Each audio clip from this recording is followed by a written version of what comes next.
Matapos ang 7.4 magnitude na lindol noong Biyernes na yumanig sa malaking bahagi ng Davao Oriental at naramdaman din sa mga karatig probinsya gaya ng Davao City at Davao de Oro. Sinuspinde ng Department of Education Region 11 ang mga klase ngayong araw sa lahat ng antas ng pampubliko at pribadong paaralan. Inatasan din ng lahat ng mga paaralan na lumipat muna sa blended learning habang ang mga guro at non-teaching personnel ay magtatrabaho muna mula sa kanilang tahanan. Ito ay upang bigyang daan ang pagsasagawa ng assessment at inspection sa mga school buildings ng City Engineers Office.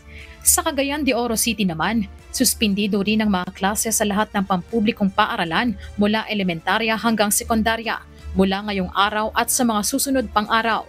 Samantala, ang mga pribadong paaralan ay nakadepende sa kani-kanilang pamunuan.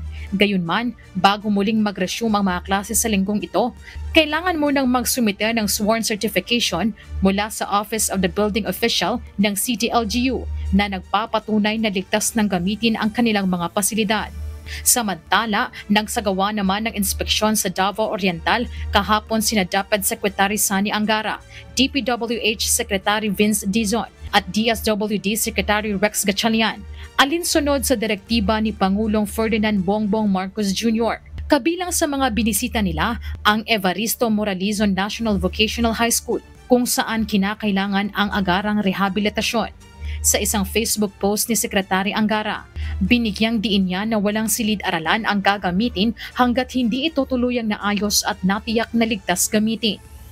Tiniyak naman ng DepEd na hindi maaantala ang pagkatuto ng mga mag-aaral at mabibigyan ng sapat na tulong at suporta ang mga guro at estudyanteng naapektuhan ng lindol.